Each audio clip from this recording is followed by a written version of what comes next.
What are you doing in my swamp? Hello everybody, this is Ogre Boy, and I'm going to be doing my review for the 2023 movie 80 for Brady. So in this movie, four elderly best friends decide to live life to the fullest by taking a wild trip to the Super Bowl to see their hero Tom Brady play.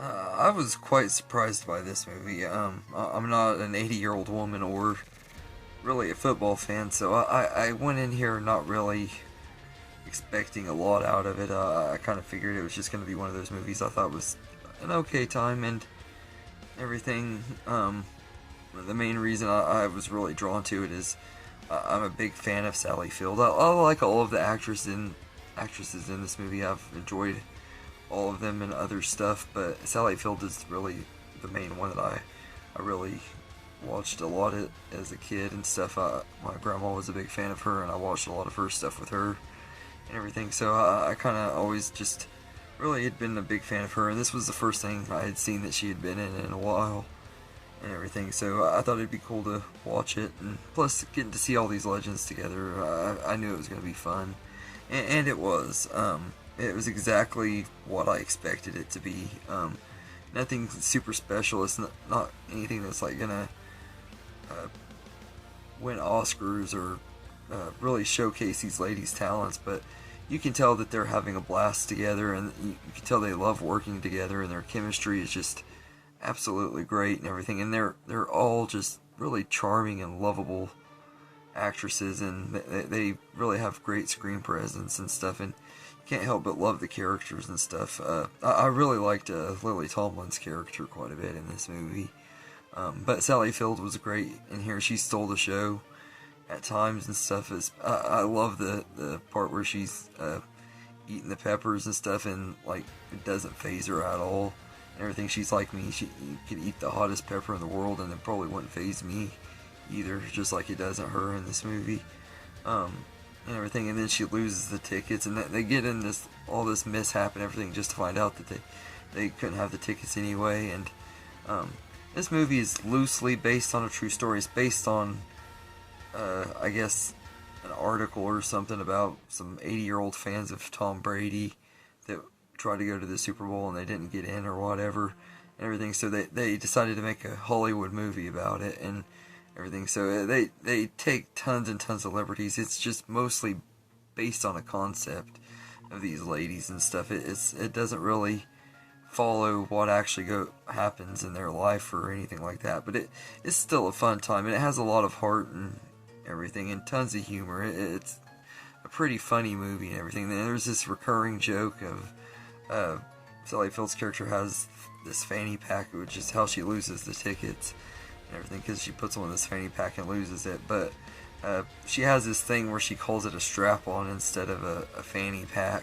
and it's a recurring joke throughout the movie. And it just, every time Sally Field talks about wearing a strap-on, it just cracks me up. I'm like, I never would have pictured this out of Sally Field, but it's just absolutely hilarious and everything. But this is one of those movies that I wish my grandma was here, because I know she would have loved this movie. I think she would have had a blast with it and everything. And I think all of the characters are good enough. They're not like strongly written, deep characters or anything. They're all just there to do their service and everything. And you know how this movie's going to play out. One of them has something wrong with them and everything, and is keeping a secret from all of the others and everything. You know how like it's gonna go in the end and everything, but it didn't go in the way that it normally would. Like they don't have this big breakup scene where everybody goes their own ways or anything like that.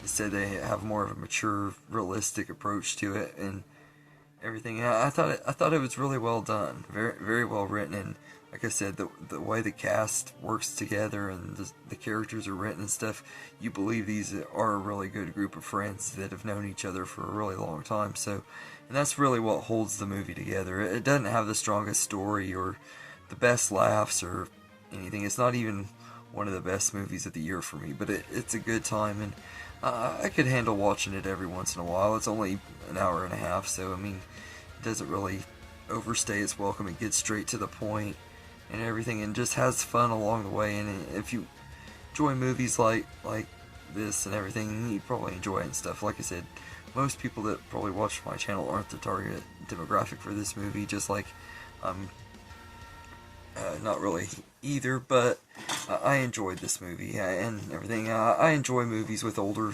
actors and actresses anyway. I always have. I guess it's just I grew up watching a lot of these people and everything that my parents and grandparents used to watch when they were younger.